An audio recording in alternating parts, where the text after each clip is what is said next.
Captain Jake Morrison stood on the bridge of the USS Vengeance and watched the stars through the main screen. His ship was one of the newest in Earth's fleet, but the aliens who ruled the galaxy thought it was just another weak human vessel. For 3 long years, the Galactic Council had treated humanity like children who barely knew how to fly between planets. The Zephyrian Empire, with their golden ships and proud faces, looked down on humans as useful only for growing food and digging up metals from dead worlds. The Axiom Collective, with their advanced computers and cold logic, saw humans as primitive creatures who got lucky finding faster-than-light travel. The Cronin Federation, with their massive war fleets, considered humanity so weak they were not even worth conquering properly. Commander Lisa Brooks walked up to Morrison and handed him a data pad. Her face was serious, and Morrison knew something big was happening. The message on the screen made his blood run cold. It was from the Zephyrian High Command, and it was being sent to every human world in the galaxy. The words were simple, but filled with threat. Humanity had 72 hours to give up all their colony worlds and accept permanent slavery to the Empire or face complete destruction. Every man, woman, and child would be wiped out if they refused to surrender. Morrison read the message twice to make sure he understood it correctly. The Zephyrians were not asking for tribute or demanding trade agreements. They wanted total submission, and they expected humanity to give up without a fight. The arrogance in the message was clear. They thought humans would panic and beg for mercy like other species had done before. Brooks looked at her captain and waited for orders. She had served with Morrison for 5 years and knew he was thinking hard about their options. The bridge crew was quiet, but Morrison could feel their anger building. Lieutenant Amy Walsh at the communications station was shaking with rage as she monitored more alien messages coming in. The Zephyrians were already discussing how to divide up human territory between themselves. Morrison activated his personal communicator and contacted Admiral Ryan Clark at Earth Defense Command. The Admiral's voice was calm, but Morrison could hear the steel underneath. Clark had been expecting this day for a long time. The human military had been preparing for exactly this situation, while pretending to be weak and helpless. Now, the aliens would learn what humanity had really been building in secret. Dr. Helen Carter received the emergency signal in her laboratory deep under the Rocky Mountains. For 6 years, she had led Project Pandora and developed weapons that pushed the limits of known science. The alien races thought they understood physics and technology, but humans had found ways to bend the rules that would terrify even the most advanced civilizations. Carter's team had created devices that could fold space and time itself into weapons of unimaginable power. The USS Vengeance and every other ship in the human fleet looked ordinary from the outside. Their hulls were made of standard metals, and their engines used conventional technology that any alien scanner would recognize. But hidden inside each vessel were systems that no other species had ever imagined. Quantum manipulation devices that could create black holes. Exotic matter containment units that stored enough energy to crack planets. Reality distortion cannons that could erase targets from existence itself. Engineer Danny Torres ran through his final checks on the Vengeance's true weapon systems. The ship's computer showed everything was working perfectly, but Torres knew the real test would come when they faced the alien fleet. He had helped design these weapons, and even he was not completely sure what would happen when they were used in real battle. The power contained in each human warship was enough to make stars tremble. Admiral Clark called together the commanders of every human ship in the fleet. The meeting was held through encrypted channels that the aliens could never break. Clark's message was simple and direct. Humanity would not surrender and would not run away. The galaxy was about to learn that the quiet species from Earth had teeth sharper than anyone imagined. Morrison felt a strange calm settle over him as he prepared his ship for battle. The Zephyrians had made a terrible mistake in thinking humans were weak. They had confused patience with cowardice and quiet preparation with inability to fight. The aliens were about to discover that humanity had spent 3 years not cowering in fear, but building weapons that would redefine what war meant in the galaxy. The countdown timer on the bridge showed 68 hours remaining until the Zephyrian deadline. Morrison smiled coldly as he watched the numbers tick down. The aliens expected humanity to use that time to prepare surrender documents and beg for mercy. Instead, the humans would use every remaining hour to position their forces and prepare to unleash hell itself upon their enemies. Brooks returned to the bridge with new intelligence reports. The Zephyrian war fleet was already moving toward human space with 200 of their most powerful vessels. Fleet Commander Vextar was leading the attack, and his messages to his own ships showed complete confidence in victory. The Zephyrian commander expected to crush humanity in a matter of hours and return home as a hero. Morrison looked at his crew and saw the same determination in their eyes that he felt in his own heart. They were ready to show the galaxy what humanity could do when pushed too far. The USS Vengeance and her sister ships would soon demonstrate why it was a mistake to threaten the human race. The alien races had ruled the galaxy for thousands of years and believed their power was absolute. They were about to learn that evolution had produced something new and terrifying on a small blue planet. Humanity was ready to take its place among the stars, not as servants or slaves, but as the apex predator that would make all other species tremble with fear. The Zephyrian warfleet dropped out of hyperspace at the edge of human territory, with the confidence of predators approaching helpless prey. Fleet Commander Vextar stood in his flagship's command center and studied the tactical displays showing human positions. His golden armor gleamed under the bridge lights as he smiled with anticipation. 200 Zephyrian warships spread out in perfect formation, while their sensors scanned for the pitiful human resistance they expected to find. Vex quote, Tar had conquered 12 species for the Empire, and each victory had followed the same pattern. The inferior races would panic when they saw Zephyrian might, and either surrender immediately, or put up a brief hopeless fight before being crushed. Humans would be no different despite their strange reputation for stubbornness. The fleet commander had studied human military capabilities and found nothing that could threaten even a single Zephyrian cruiser. Captain Jake Morrison received the alert as alien ships appeared on his sensors. The USS Vengeance was positioned near the outer defense perimeter, along with 15 other human vessels. To Zephyrian eyes, they looked like a desperate last stand by an outmatched enemy. The human ships were smaller than the alien warships, and appeared to mount only basic weapons and shields. Morrison knew this was exactly what the aliens were supposed to think. Lieutenant Commander Pete Johnson ran final diagnostics on the Vengeance's hidden systems from his station in the ship's secure weapons control room. The displays showed green lights across all primary and secondary systems. Project Pandora was ready to demonstrate what human science could achieve when pushed beyond normal limits. Johnson had spent 2 years learning to operate weapons that could fold space and time into instruments of destruction. Communications Officer Amy Walsh intercepted Zephyrian fleet communications and translated them for the human command staff. The aliens were discussing their attack plans with casual arrogance that made Walsh's hands clench into fists. They talked about human worlds like prizes to be divided and human lives like numbers on a balance sheet. The Zephyrian officers were already planning victory celebrations and discussing which human colonies they would claim as personal property. Engineer Danny Torres worked in the depths of the Vengeance, monitoring the exotic matter containment systems that powered their true weapons. The energy readings were beyond anything conventional science thought possible. Each human ship now carried enough destructive force to shatter moons and twist the fabric of reality itself. Torres had helped build these systems, but even he felt a chill of fear at the power they contained. Admiral Ryan Clark issued final orders to all human ships from his command center on Earth. His voice was steady, but every captain could hear the weight of history in his words. Humanity was about to reveal capabilities that would shock the galaxy and change the balance of power forever. The aliens had demanded surrender, but they would receive a demonstration of why threatening humanity was the worst mistake they could make. Dr. Helen Carter monitored the battle preparations from her underground laboratory. Her screens showed the status of every weapon system in the human fleet. Years of secret research and development were about to be tested in real combat.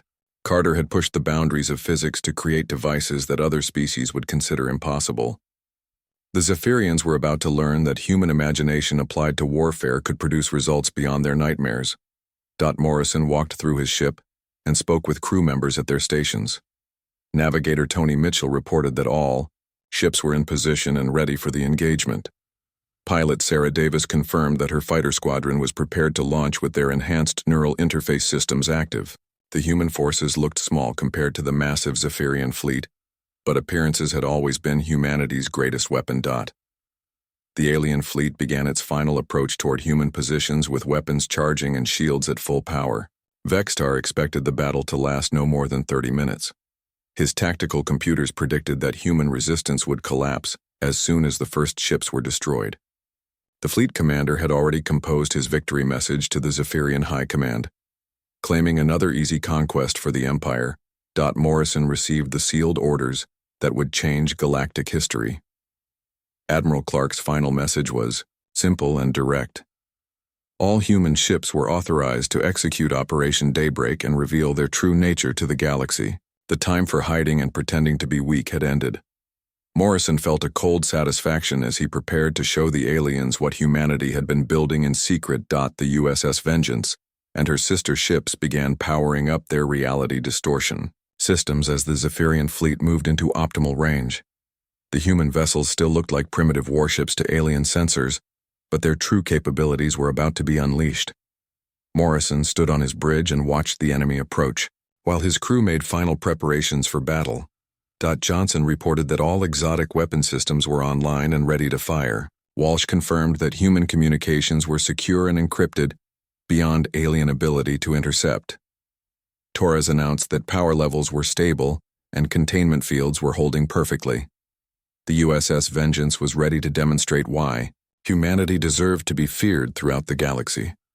Morrison looked at the countdown timer showing the moments until combat would begin. The Zephyrians thought they were about to destroy a weak species, but they were actually approaching their own doom. Humanity had prepared for this day with careful planning and revolutionary science.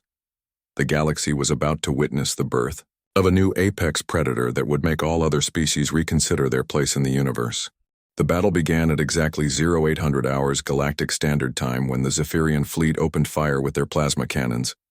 Brilliant beams of superheated energy lanced through space toward the human ships, while Fleet Commander Vextar watched with satisfaction.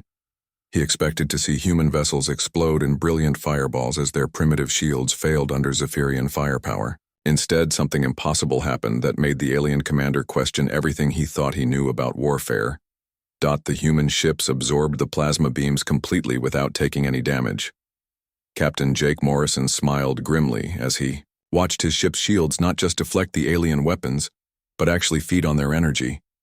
The reality distortion fields around each human vessel created dimensional rifts that swallowed the incoming fire and redirected it through space.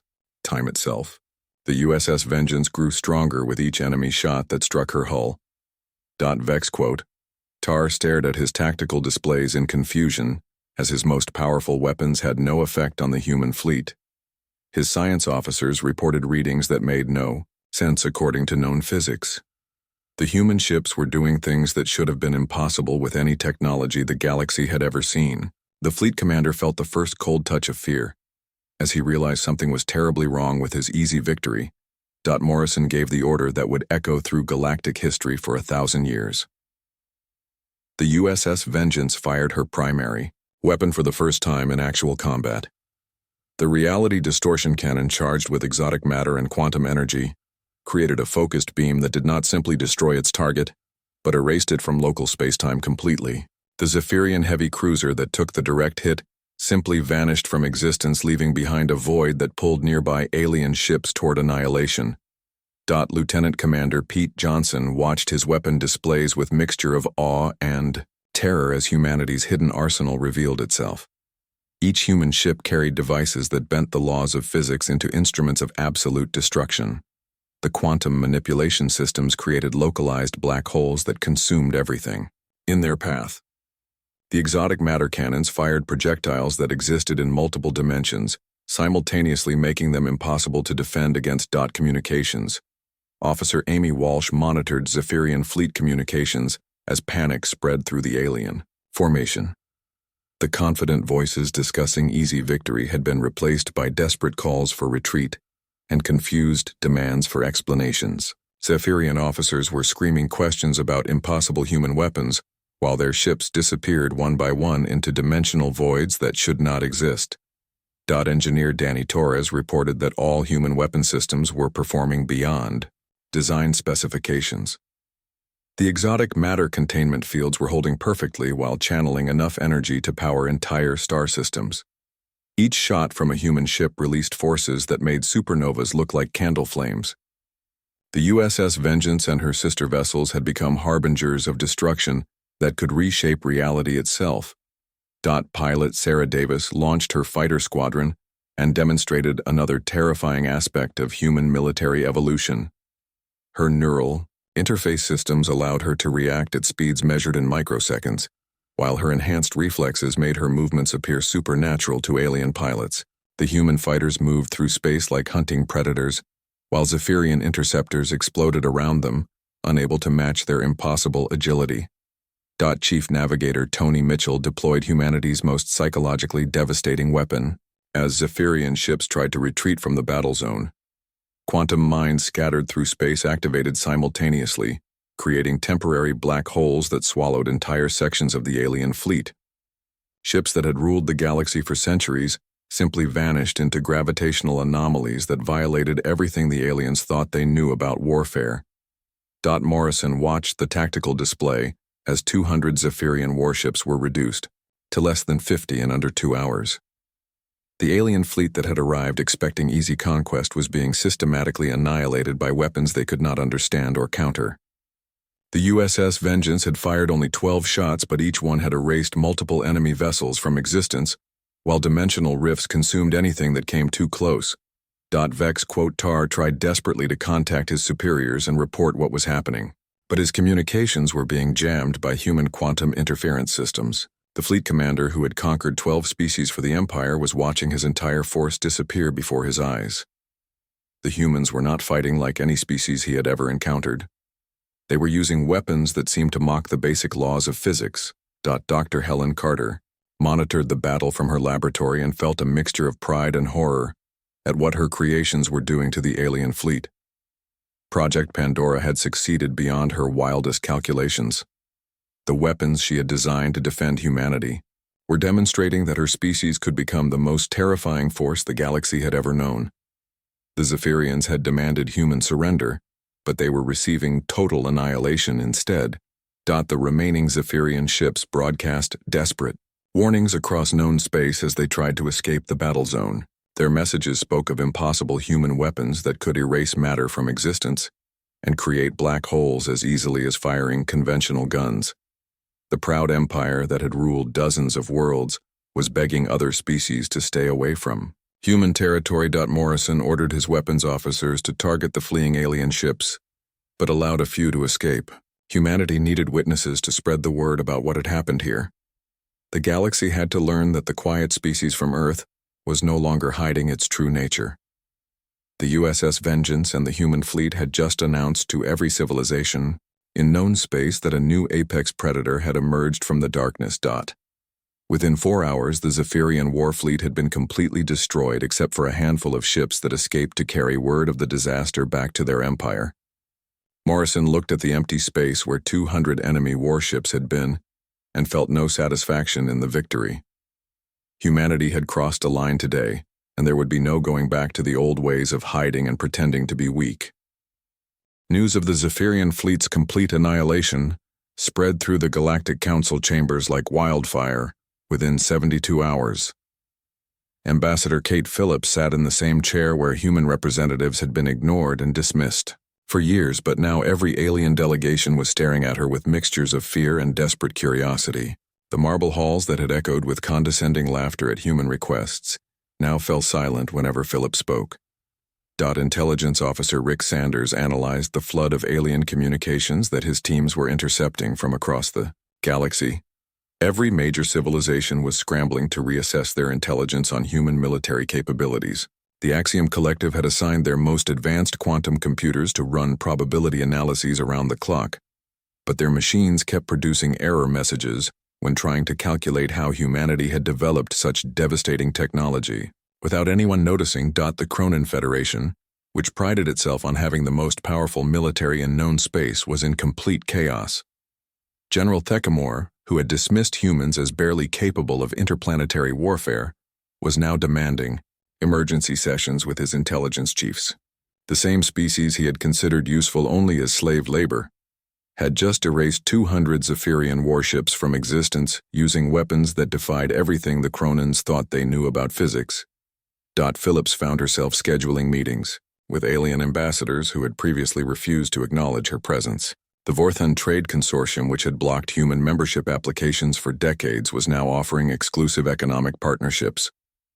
The Stellar Assembly, which had rejected human petitions to join their alliance, was suddenly interested in establishing formal diplomatic relations. Dr. Helen Carter's research facilities became the most closely watched locations in human space as alien spy networks desperately tried to penetrate Earth's security systems.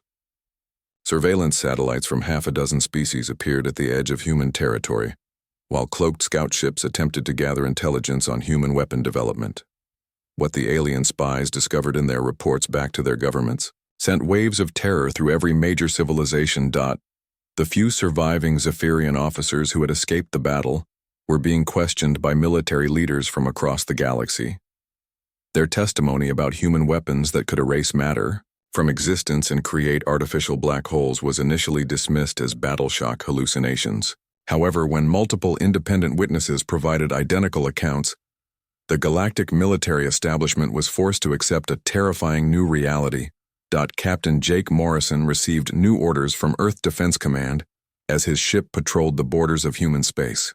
The USS Vengeance and other human warships were now considered strategic assets too valuable to risk in routine operations.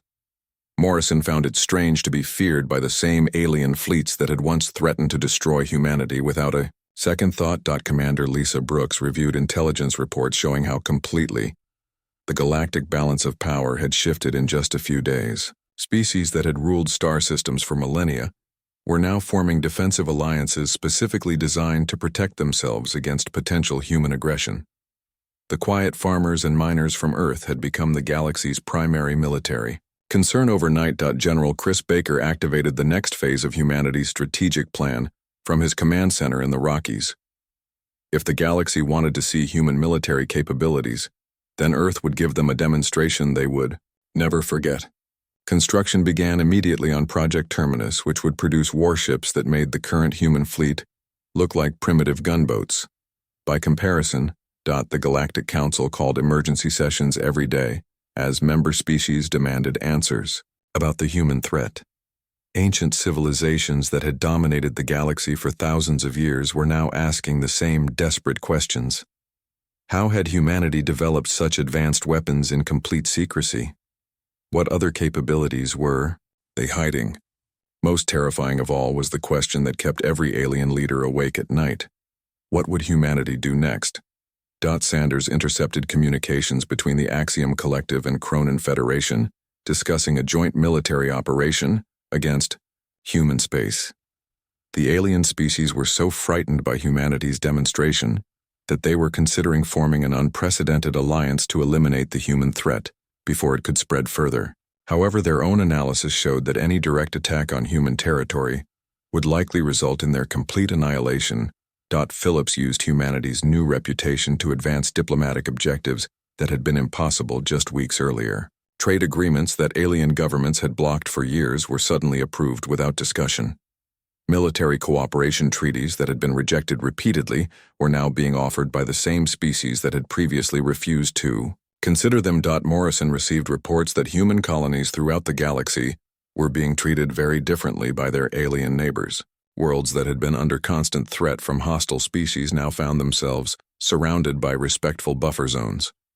The same pirates and raiders who had attacked human settlements were now avoiding human space entirely. Engineer Danny Torres supervised the installation of even more advanced weapon systems on human ships as Earth's military-industrial complex operated at maximum capacity. The exotic matter manipulation technology that had shocked the galaxy was already being improved and enhanced.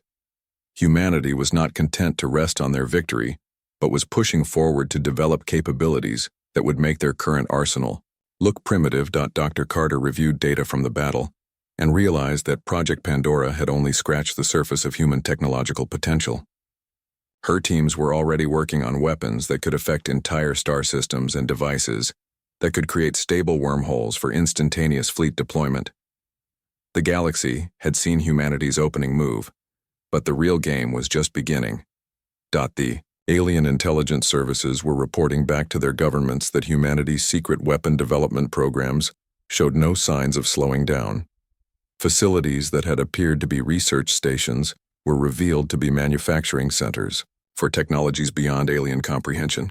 Construction projects that had seemed like routine infrastructure development were actually military installations designed to support weapons of unimaginable power. As Phillips prepared for another day of meetings with terrified alien diplomats, she reflected on how completely everything had changed. 3 months ago, humanity had been considered a minor species barely worthy of notice.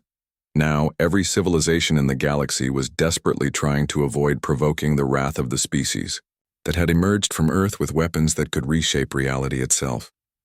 6 months after the Zephyrian disaster, the galaxy had transformed into something unrecognizable from the old order that had existed for thousands of years. Captain Jake Morrison commanded a fleet of human vessels that patrolled the borders of Earth's territory like apex predators maintaining their hunting grounds. Each ship in his squadron carried enough firepower to crack planets and bend space-time itself into weapons of absolute destruction. The USS Vengeance had become a symbol of humanity's new position as the most feared species in known space. The Galactic Council chambers had been redesigned to accommodate humanity's new status, with Ambassador Kate Phillips seated at the head table where Earth's representatives had never been allowed before. The same marble halls where human petitions had been laughed at now fell silent whenever Phillips entered. Ancient species that had ruled the galaxy since before humanity discovered fire now waited respectfully for her to speak before beginning their own discussions. Representative Lucy Thompson, who had replaced Phillips as Earth's primary diplomatic contact, found herself in the strange position of being courted by civilizations that had previously treated humanity as barely worthy of notice. The Stellar Assembly, which had rejected human membership for decades, now offered Earth a permanent seat on their ruling council. The Vorthan Trade Consortium was proposing exclusive economic partnerships that would make humanity wealthy beyond imagination. Commander Lisa Brooks reviewed intelligence reports showing how completely the galactic military landscape had changed. Species that had spent centuries expanding their territories through conquest had suddenly become peaceful neighbors, focused entirely on defensive preparations. The mere possibility of human intervention had brought an unexpected peace to regions that had been battlegrounds for millennia.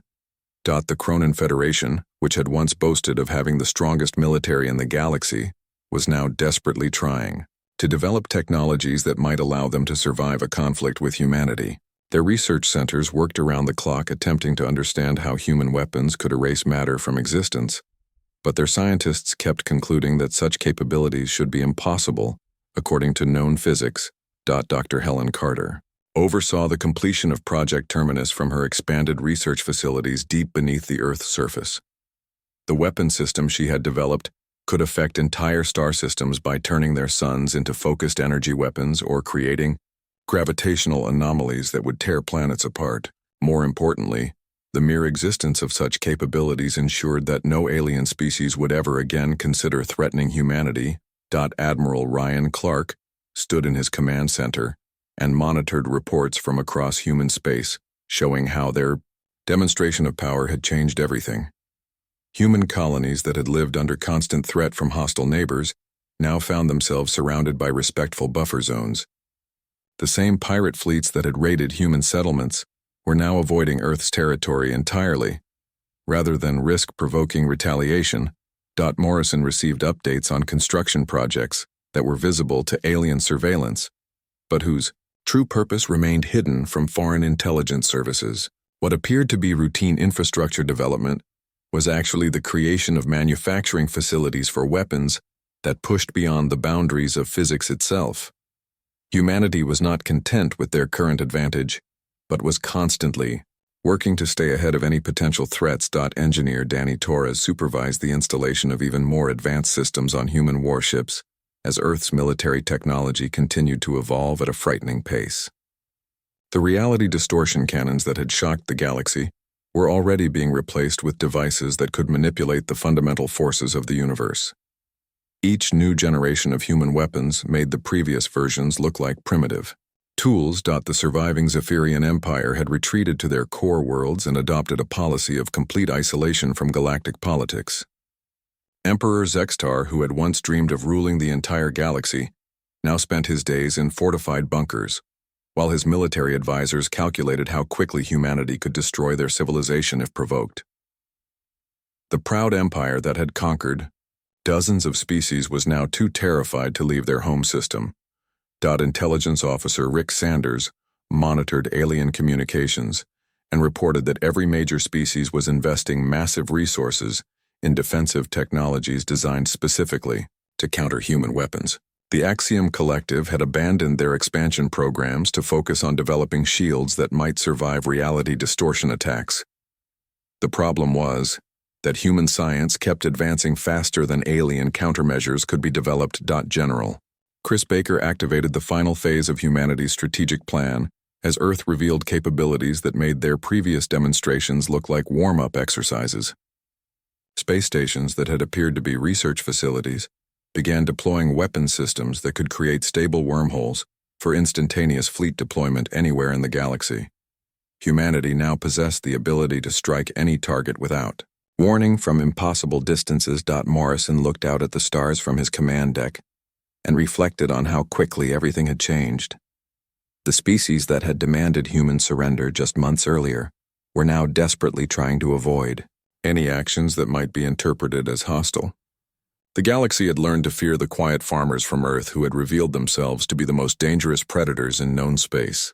Dr. Carter's teams continued their research into exotic physics and impossible technologies, while alien spy networks struggled to understand what humanity was developing next. Reports filtered back to foreign governments about experiments with dark energy manipulation and projects with code names like Galaxy's End that suggested capabilities beyond current alien imagination. The transformation was not just military, but psychological, as alien civilizations fundamentally changed their behavior in response to the human threat. Species that had been aggressive expansionists for centuries suddenly became peaceful neighbors, focused on internal development. The fear of human retaliation had accomplished what thousands of years of diplomacy had failed to achieve. As Captain Morrison prepared his ship for another patrol mission along the borders of human space, he knew that the day humanity unleashed warships of terror had changed the galaxy forever. The aliens had wanted to see human strength, and humanity had shown them something that would haunt their nightmares for generations to come. In the depths of space, human engineers continued their work developing weapons that would ensure no species would ever again make the mistake of underestimating the descendants of Earth.